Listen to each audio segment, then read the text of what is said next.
want to declare this is the day that the Lord has made for us to rejoice and even to be glad in it. Want to welcome our viewers there at home. Feel at Jesus' feet as we bring you the word of the Lord. And I know this word is powerful. This word is going to bring transformation into our lives. Church, can I see your Bible? Lift up your Bible and declare this word of God. Declare together with me, this is my Bible. This is my Bible. I love it. It has changed my life. And this morning, willingly, I open up my heart to receive the word of God. I have what it says I am. I have what it says I have. I can do what it says I can do. In the name of the Father, and of the Son, and of the Holy Spirit. Yes, our dear, there too, we want to welcome our pastor. Pastor Peter today is going to give us the word. So be ready, hear the word of the Lord, and I know your life will never, ever be the same again.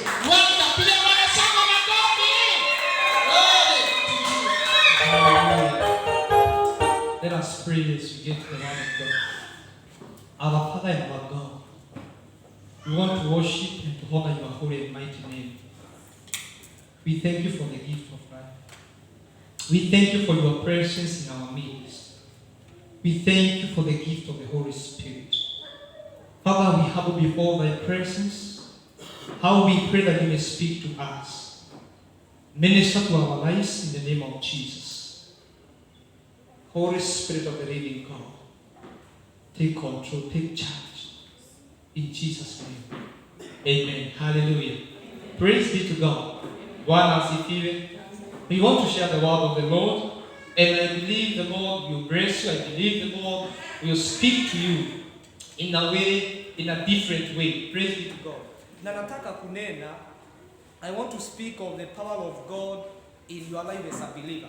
Hallelujah. The power of God in your life as believer.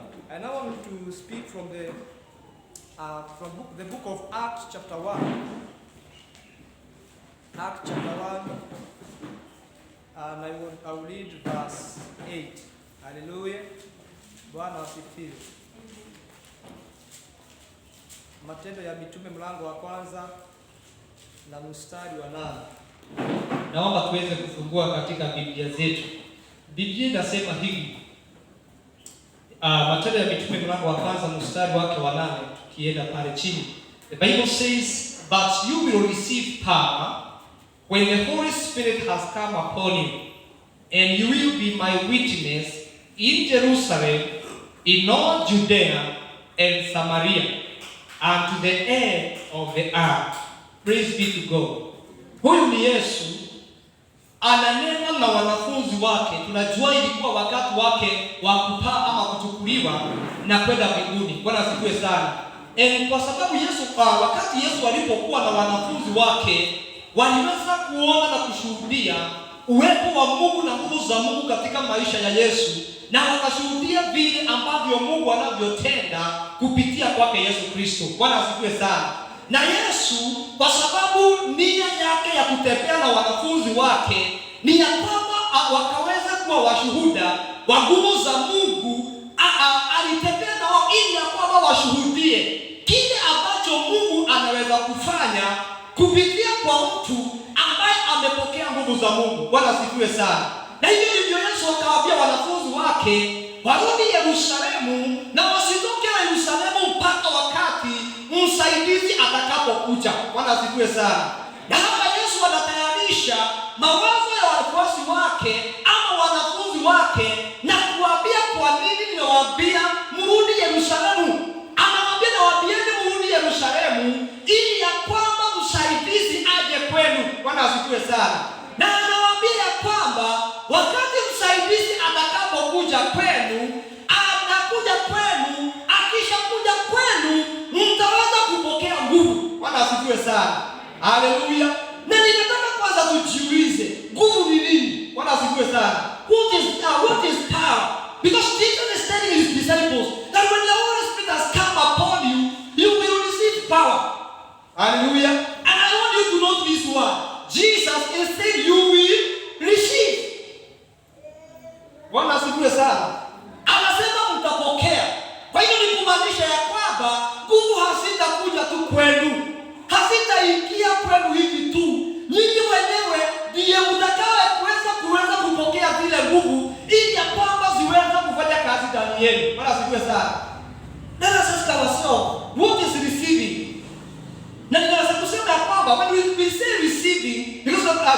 telling that the disciples, when the Holy Spirit come upon you, you will receive power. What does it mean to receive? To receive simply mean to take. Hallelujah. It means to accept.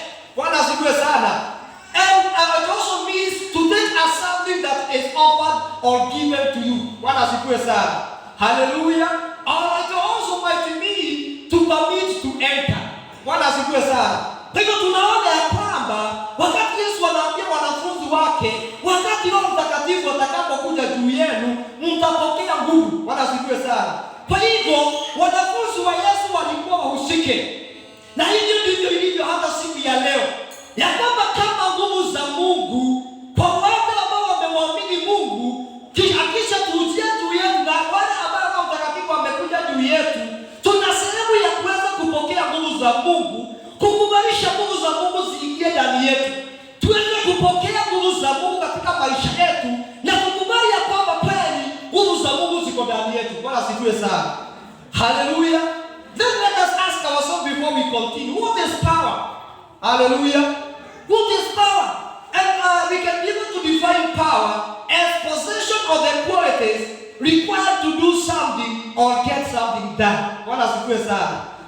Power is possession of the qualities required to do something or to get something done.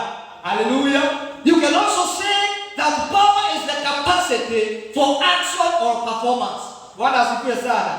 Yaani nguvu ni uwezo wa kuweza kufanya jambo na kuleta matukio.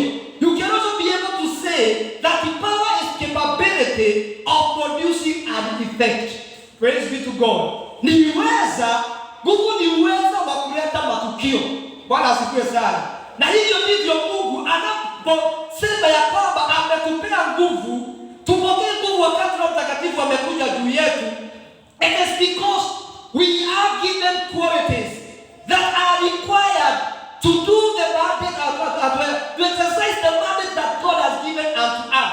We know every one of us, we are created for a purpose. Bwana asifiwe sana. When God created you, when God created me, God created me with a purpose. And every one of us, we are on earth. Tuko katika dunia tukiwa na jukumu ambalo Mungu ametazamia tutalitimiza. Bwana asifiwe sana. Hallelujah.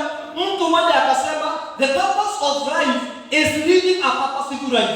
Bwana asifiwe sana. Kusudi ya maisha ni kuishi maisha yaliyo na makusudi. Bwana asifiwe sana.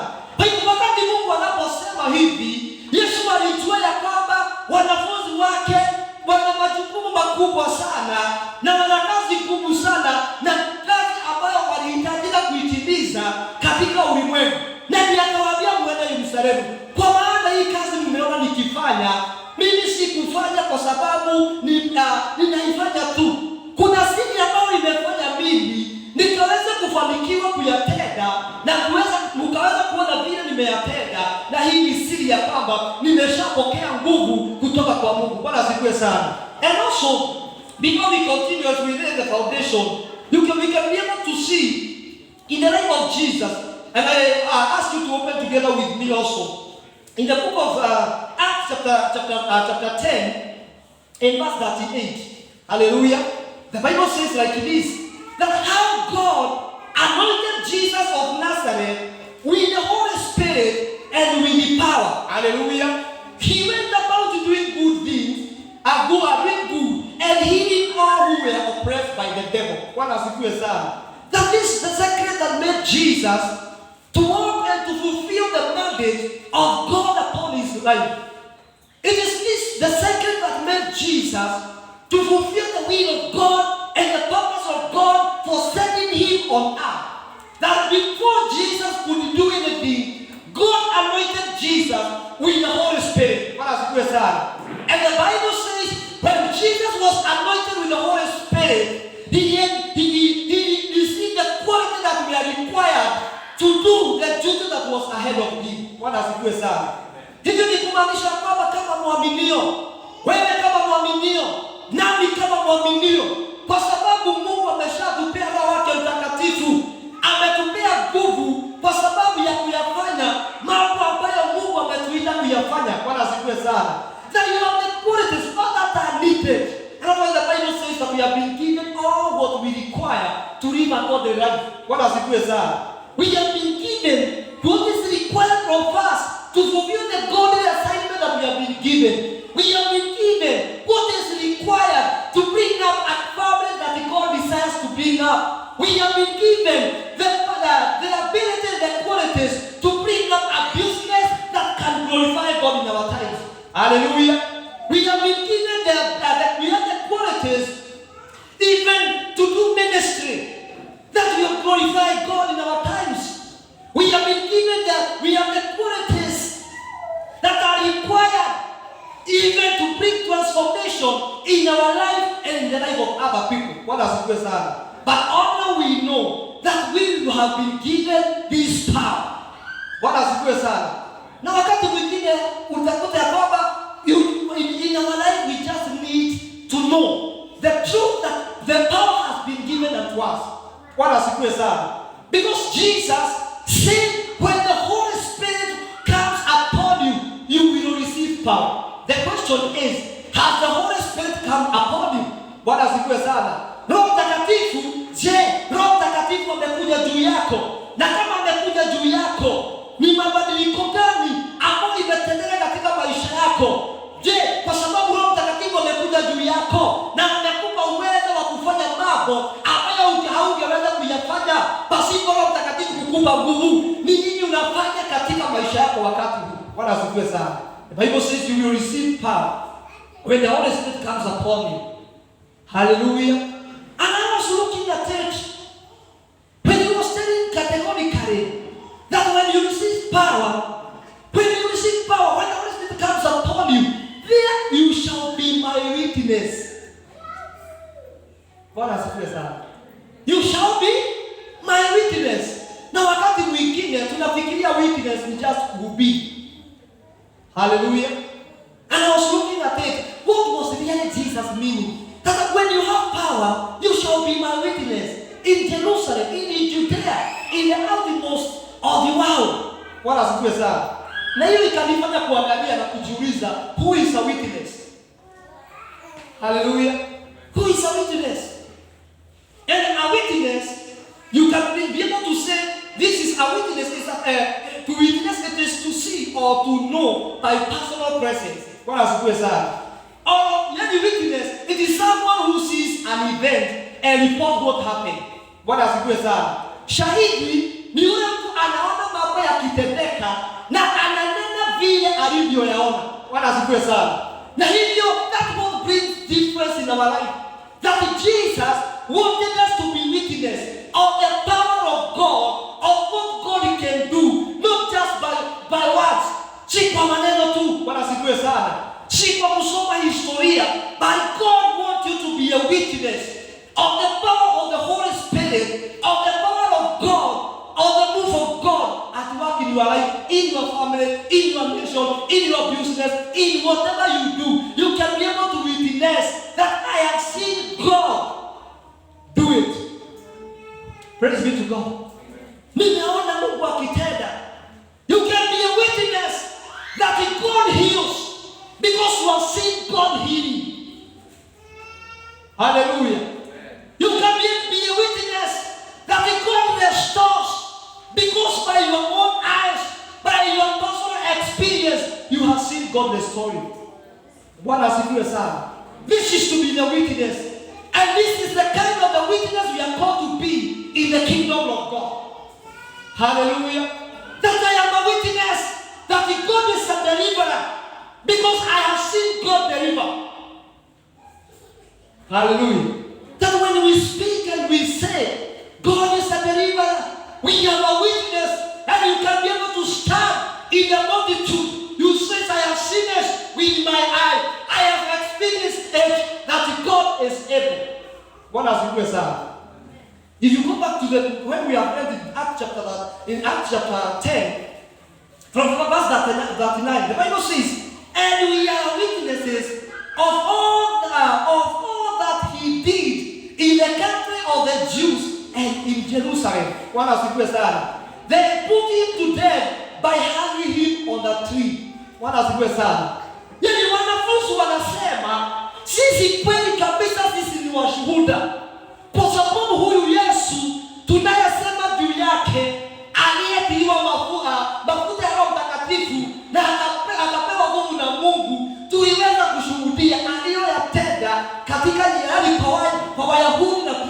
nani? Bwana asifiwe sana. And as a believers, there is the power of God that is in you. Bwana asifiwe sana. You have the ability to do what God has said you will do in your time. Bwana asifiwe sana. You have the ability to show and to witness the power of God at work in your life, in your family, in your business, in whatever you do. Bwana asifiwe sana. But the question is, have you allowed the power of God to work through your life? Praise be to God. Do you understand that the power of God is in you? Hallelujah. Do you know sometimes we walk by what we see? Even if we sometimes claim to believe. Most of what we base our life on is the evidence of what we see. But Jesus requires us to walk by the truth. Bwana asifiwe sana.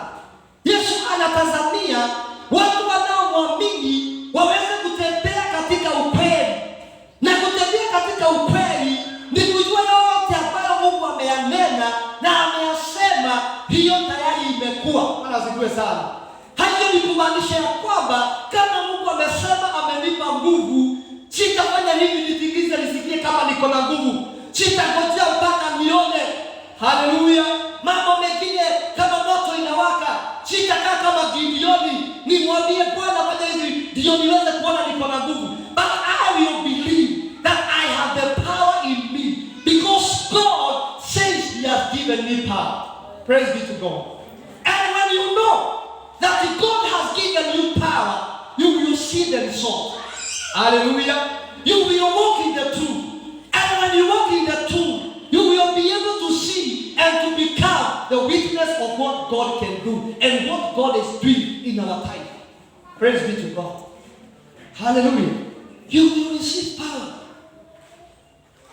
You have the power because the Holy Spirit is upon you.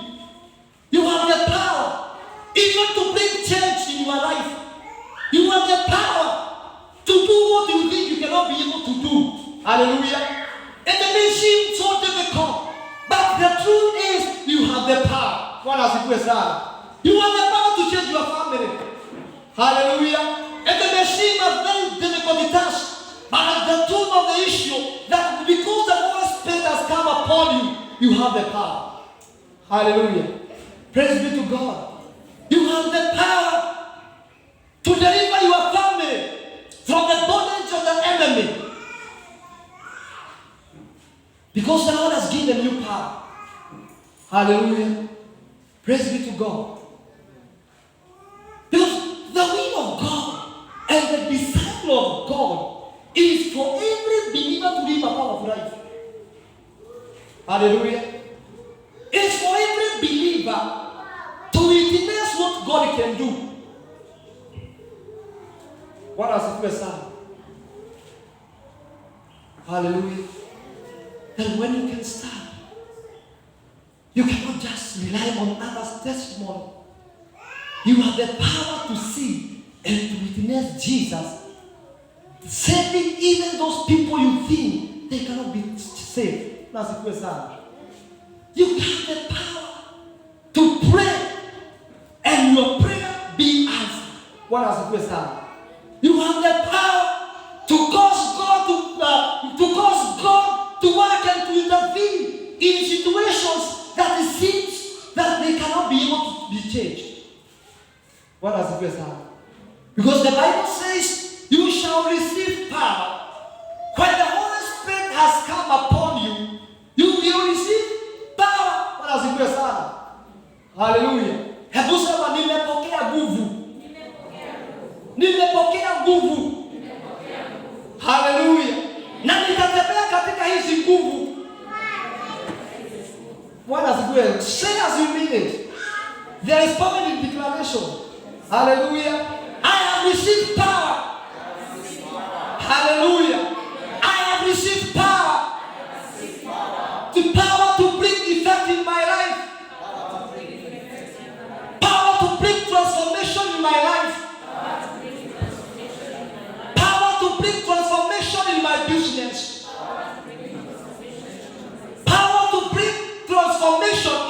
generation. In the name of Jesus. Hallelujah. And when you have received the power, I was thinking, do you know why we can be able to witness light? What does it say? Hallelujah. Because there is somewhere, all these things has been connected somewhere to power. Hallelujah. That it means when there is power, we cannot be able to assume there is no power. But until this band is connected to power, it cannot be able to bring forth this light. What does it say? Yes, there is power. Yes, there is power that has been generated from the electricity, but it is upon this band to be connected to this power, and all that is required for it to have to be in present, that we can be able to witness light. What does it say? It means we are living in a kingdom that is full of power, but it's upon you to know that you have that power. What does it say? Hebu imagine ukikuja kwangu. What does it say? Unabisha hodi, unakuta tunajaribu kukumulika na hii kamulika mwisi. What does it say? Lakini kamulika watu wote. What does it say? Jambo la kwanza, utajiuliza maswali. Kama utaweza kuwa umepita kwa neighbor uone kuna stima, utafikiria kwamba sisi hatujalipa stima imekatwa. Bwana asifiwe sana. Why? Because kuna mambo ambayo inaonekana wakati nguvu iko. Na kama nguvu iko na kuna mambo haionekani, kuna shida fulani. Bwana asifiwe sana. Hiyo ni kumaanisha kwamba na ndio unakuta ya kwamba when there is power and you are connected to this power, you can be able to enjoy light. You can be able to do your household. Unaweza piga nguo pasi, unaweza katakata majani ya ng'ombe. Bwana asifiwe sana. Wakati kuna nguvu na nguvu inatumika katika maisha yako, unaweza kupikia ile stima, lakini hata kama kuna stima you are not connected to it. Bwana asifiwe sana. Utawachwa tu ukiishi. Bwana asifiwe sana. I wish hizi nguo zangu zingepigwa pasi. Bwana asifiwe sana. The Bible says you shall receive power. And that was the promise of Jesus. And if it is today we can be able to say, I have received the power. It is the present tense. Hallelujah. Kwa sababu gani? Roho Mtakatifu saa hii ahadi tena. Roho Mtakatifu ni ahadi ambayo imetimizwa. Kwa sababu ameshakuja wakati wa Pentekoste, wakati Yesu alipokuwa anawaambia, aliwaambia muende, mngojee katika Yerusalemu na mkae katika chumba cha nje na msitoke nje ama msitoke pale. Bwana asifiwe sana. Na tunaona Yesu akitimiza. Maandiko inasema wakati Pentekoste ilifika, mahali walikuwa wamekaa kukatingizwa. Bwana asifiwe sana. Na wakaweza kuona dini kama dini za moto juu yao. Wengine wakaweza kunena kwa lugha mpya. Na pale tunaona wakaweza kuwa mashahidi. Ndipo Petro ambaye alijulikana mtu ambaye alikuwa mnyonge sana, wanapomuona akihubiri anasema hawa jamaa tunawajua. Ni watu ambao hawajasoma, ni watu ambao hawana elimu. But what they are doing, we cannot be able to understand. Hallelujah. Hapo wana confuse. Wanawaambia asubuhi hii yote, nafikiria wakati wa Yesu watu walikunywa kama walikuwa wanakunywa hata asubuhi kama wakati huu. Bwana asifiwe sana. Sababu wanauliza ingali ni asubuhi na mmelewa. Bwana asifiwe sana. Hallelujah. Wanauliza ni aje ingali ni asubuhi mmelewa. And Peter full of power. He can be able to do. Peter alikuwa na nguvu ndani yake lakini hangeweza kusema. I believe Peter was shy. Alikuwa anafinyiliwa na kutokuwa na masomo kwake. He had low self-esteem. Na kwa sababu kila mtu alijua hajasoma. Hivyo tunamwona anasema hapana, hata kama mnatuona sisi tukiwa na namna hii, tukinena kwa lugha mpya, si ya kwamba sisi hatujui tunachokifanya. Si ya kwamba imetendeka kama makosa. Ni ya kwamba Roho Mtakatifu aliyeahidiwa ametushukia siku ya leo. Bwana asifiwe sana. And because Peter had received power, He was able to bring transformation. Anahubiri injili, watu 3,000 wanaokoka. Bwana asifiwe sana. Haleluya. Na hivyo ndivyo Mungu anatamani kuwa sisi kama waaminio. Haleluya. Hivyo ndivyo Mungu anatamani. Na ndio sababu Mungu hataki Mkristo ama mwaminio yoyote aishi pasipo Roho Mtakatifu. Haleluya. Yaani ushirika na kutembea katika imani, mwanzo wa kutembea na kuona Mungu katika maisha yako ni kuweza kuwa na Roho Mtakatifu katika maisha yako. Kama utaishi maisha ya ushindi, kama utaweza kuishi maisha yaliyo na mabadiliko, ukishuhudia mabadiliko na uwezo wa Mungu katika maisha yako, ni vyema kukuwa na Roho Mtakatifu katika maisha yako. Bwana asifiwe sana. Kama utaweza kutimisha mwito ambao Mungu amekuita nao, ni vizuri ukuwe na Roho Mtakatifu katika maisha yako. Bwana asifiwe sana. Kama utaweza kuombea hiyo jamii na kuona Mungu akileta mabadiliko katika hiyo jamii, ni lazima ukuwe na Roho Mtakatifu katika maisha yako. Bwana asifiwe sana. And you acknowledge the presence of the Holy Spirit in your life. Hallelujah. Kama unataka kuwa mama asiye wa kawaida, ama mzee asiye wa kawaida, ama kijana asiye wa kawaida katika dunia ya sasa ambayo inaonekana imepoteka, ni lazima ukuwe na Roho Mtakatifu katika maisha yako. Bwana asifiwe sana. Because it is after the Holy Spirit has come, you shall receive power. Hallelujah. Kama utaweza kudumisha utakatifu mpaka dakika ya mwisho, kama utaweza kusimama na Mungu mpaka nguvu za wakati wa mwisho, you need to have the Holy Spirit in your life. And not only having the Holy Spirit in your life, you must always be connected to this Holy Spirit. Because that's where the power of God comes from. Hapo ndipo nguvu za Mungu zinatoka. Bwana asifiwe sana. Kama utaweza kutimiza maono ambayo Mungu amekupea juu ya hiyo familia, juu ya hiyo biashara, juu ya hiyo kazi ambayo unaifanya, you need to have the Holy Spirit in your life. You need always to be connected to the Holy Spirit. Bwana asifiwe sana. Sometimes we fail. Sometimes we are frustrated. Sometimes we don't know what to do because we depend on our own effort. Because we depend on our own the human capability that is developed. Bwana asifiwe sana. Hallelujah. Bwana asifiwe sana. Sometimes we try to succeed because we can be able to read the book that teaches us how to succeed. They are good. But the Holy Spirit is the only one who can connect you to the power of success. The Holy Spirit of God is the only one who can connect you to the power of performance. Bwana asifiwe sana. Hallelujah. That's why Jesus told his disciples, he never told him you shall receive well. Hallelujah. When the Holy Spirit has come upon you, he never told them you shall receive a name. When the Holy Spirit comes upon you, he never told you that told them you shall become a celebrity. When the Holy Spirit has come upon you, but he told them you will receive power. When the Holy Spirit has come upon you, that you may be able to serve the purposes of God in your life. That you may be able to be a witness of God at work through your life and in your life. Bwana asifiwe sana. Hallelujah. Have you received this power? Bwana asifiwe sana. And one of the men in the Bible, he went to preach to people and he asked them, have you received the Holy Spirit?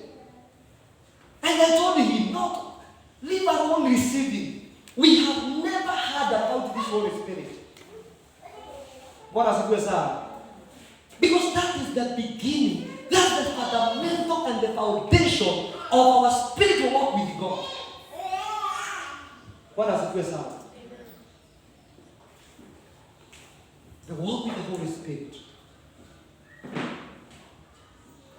Bwana asifiwe sana. And sometimes It is good to know that the power of God has been given unto you. It has been given unto me. But ni kazi yako na ni jukumu langu kufanya ile nguvu ikaweze kutenda kazi. Bwana asifiwe sana.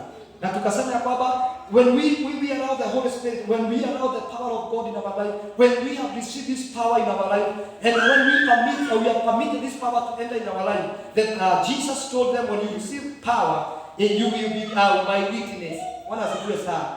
And it is a desire of every believer to witness God in everything you do. Bwana asifiwe sana. That kama ni kwa biashara, you can be able to witness God, the favor of God in your business. Bwana asifiwe sana. Ni kama ni kwa familia, you can be able to witness God in your family. Bwana asifiwe sana. Hata kama ni katika vita, you can be able to witness the presence of God katika hiyo vita unapigana. Bwana asifiwe sana. Hata kama ni kwa kila jambo unalolitenda, hakuna kitu kilicho kitamu kama kushuhudia Mungu akisimama na wewe. Hakuna kitu kilichotalamana kama kushuhudia sauti ya Mungu ikinena na wewe. Bwana asifiwe sana. Na hivyo ndivyo Yesu alivyotuita. Akatuambia kwamba mtakapokea nguvu akizawajilia Roho Mtakatifu. Haleluya. Na kwa hivyo tumezipokea hizi nguvu ili kwamba tuwe mashahidi. Bwana asifiwe sana. In the Bible, Jesus told him, you shall be my witness in Jerusalem. Bwana asifiwe sana. Jerusalem is our homes. Bwana asifiwe sana. Jerusalem is our homes. This is the Jerusalem that is in Israel. And you shall be my witness in Jerusalem. That is not the will of God. That we can be able to be witness, God witnesses in our home. That in my home, I know the hand of God is upon my home. Bwana asifiwe sana. That in my children, I can see the working of God in my children's life. I can witness the Holy Spirit working through my children. I can witness the Holy Spirit distinguishing between the children of believer and other children. Bwana asifiwe sana. In Jerusalem, in our houses, I can be able to witness the protection of God in my house. Bwana asifiwe sana. Nashukuru Mungu kwa sababu ya ushuhuda alipotupea on Sunday. Bwana asifiwe sana. Na ni vizuri wakati mwingine kuonanga mambo zingine, unaweza kuona kama ni jambo la kawaida. But that is a witness that the power of God is in that house. Hallelujah. Bwana asifiwe sana. Ni vizuri kuwitness. Hata wakati unapoamuka, unaambiwa matukio hiyo yanatukia. You can be able to witness. Niliona wezi wakivamia wengine, lakini walipofika katika nyumba yangu, hawakuweza kuingia kwa sababu kuna kitu kilichowazuia. Bwana asifiwe sana. Niliona magonjwa yamesumbuka. Niliona mlipuko wa magonjwa ukivamia watu, lakini kwa nyumba yangu na watoto wangu nilishuhudia Mungu akituficha. Bwana asifiwe sana. That's what we call becoming a witness. Hallelujah. Unaweza kushuhudia. Nimeshuhudia ndugu yangu aliyekuwa mwizi, muuaji, mtu aliyeogofya kila mtu, lakini nimeona nguvu za Mungu zikimbadilisha na hakuwa mchungaji. Bwana asifiwe sana. Hallelujah. Nimeona dada yangu, nimeona mtu wa familia yetu alikuwa kahaba wa kutajika, lakini siku ya leo ananena juu ya Yesu kama mwanamke Msamaria. Bwana asifiwe sana. Hivyo ndivyo Yesu anataka tutoe ushuhuda. Hivyo ndivyo Mungu anataka tuwe mashahidi wake katika mahala popote tuendapo. Bwana asifiwe sana. Hallelujah. Hatutaulizwa je, Mungu wenu wako wapi? But the mataifa wataona Mungu wetu. Watashuhudia Mungu wetu. Bwana asifiwe sana. Wataweza kuona Mungu akituinua kutoka kiwango kimoja hadi kiwango kingine, na hakika watashuhudia kweli kabisa huyu ni mtu aliye na Mungu. Kweli kabisa nguvu za Mungu ziko juu ya huyu mama. Bwana asifiwe sana. You shall receive power when the Holy Spirit has come upon you. You shall be my witness in Jerusalem, in Judea, and in the outmost. Bwana asifiwe sana. Judea is your village. Hallelujah. In your village. Can you be able to start out in your village and be counted a believer amongst the believer? Bwana asifiwe sana. Can people witness what God can be able to do and is doing in your village because you are present? What has it said? Hallelujah. That's what God has called you because we carry the power of God. And God has called us to be witnesses in our villages, where we are. People can be able to see God. People can be able to see the working of God. People can be able to see the move and witness the move of God because we are there. What does it say?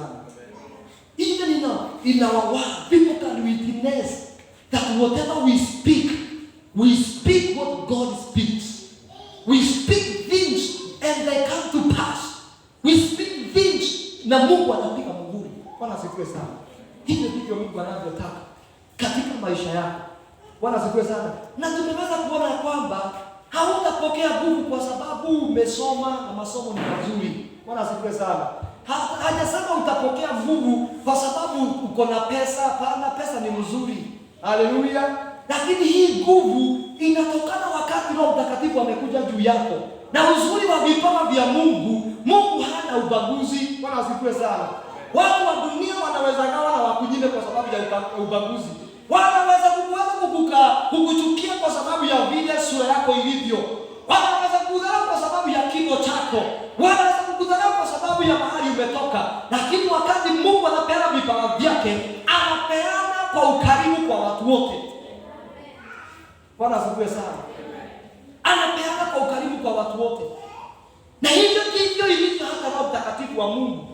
Mungu anapopeana, yeye mwenyewe anapeana pasipo kipendeleo. Bwana asifiwe sana.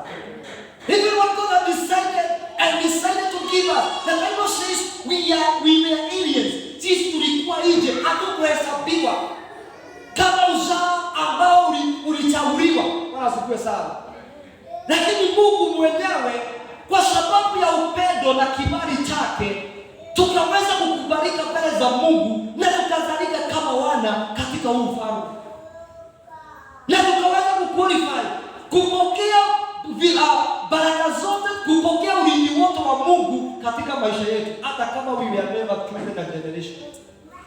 Bwana asifiwe sana. That's why God, He anointed Jesus of Nazareth with the Holy Spirit and power. And the Bible says, and Jesus went doing good. Bwana asifiwe sana. Yesu aliendelea akifanya mema. Hivi ni kumaanisha wakati alipopakwa mafuta ya Roho Mtakatifu na akapewa nguvu, alipewa uwezo wa kufanya yale anayofaa kuyafanya kama Yesu mwana wa Mungu. Bwana asifiwe sana. Na wewe kwa sababu umepewa nguvu na mimi nimepewa nguvu. Nimepewa nguvu si kwa sababu niweza kufanya kazi kama Peter walitambulika na vile ikanisho na familia yetu, hapana. But He has given me to work as a child of God. And no matter the tribe I come from, hallelujah, but He has given me this power to exercise it and to do the things that I can be able to do as a son of God, as a man of God, as a child of God. I can be able to do it. Bwana asifiwe sana. Hallelujah. Nimepewa hizi nguvu, umepewa hizi nguvu, utendeze kazi kama mtu anayemwamini Kristo. Pasipo kujali historia yako ya zamani. Hallelujah. Pasipo kujali mahali ambapo ulianguka. Pasipo kujali mambo ambayo umepitia na haukuweza kuyatimiza. But you can be able to say today, in the name of Jesus, I have received this power. I want to exercise this power as a child of God. What does it say? And the Bible continues, why did Jesus went? Yesu alitembea akifanya mema because God was with him. What does it say? Because God was with him. The Bible says, I think it is in 2 Corinthians chapter 4 verse 17. The Bible says all power belongs to God. What does it say? Nguvu zote ni zake Mungu. Na kwa hivyo kwa sababu nguvu zote ni zake Mungu, ameweza kupeana hizi nguvu na kutupa sisi ambao tunamwamini. Bwana asifiwe sana. Hallelujah. The Bible says you shall receive power when the Holy Spirit has come upon you. Bwana asifiwe sana. Sometimes we keep on praying, oh God, I pray that you may give me power. The power has already been given. Bwana asifiwe sana. It's like a man who was sitting on the pool. The Bible says he seated there for 38 years. And Jesus is here. Jesus is said he was looking for healing. And when the healer appeared, he never knew who he was. Jesus anamuuliza, je, unataka kuponywa? Anamwambia, I have been here for 38 years. Bwana asifiwe sana. Na uponyaji ushakuja. Bwana asifiwe sana. Lakini yeye anakaa katika ile historia ya miaka 38. Yesu anamwambia, je, unataka kupona? Anamwambia, mimi Bwana nimekuwa hapa na kila wakati maji ikichemuka sina nguvu ya kuingia, mwingine anaingia. Yesu anamwambia, wewe jamaa usikije nakuuliza. Mimi sikuulizi hiyo historia yote. Bwana asifiwe sana. Ninakuuliza, unataka kupona? Bwana asifiwe sana. And Jesus is always asking us, do you want to exercise the power of God? Do you want to witness God power at work in your life, in your family, in your business, in your work? Bwana asifiwe sana. Father, you know I have no senior certificate ya form 4. Baba, unajua mimi sikufika university. Baba, unajua mimi mwenyewe hata nilianza kazi ya uchungaji wa kondoo sikusoma. Bwana asifiwe sana. But God knows the details of your life. And He knows everything.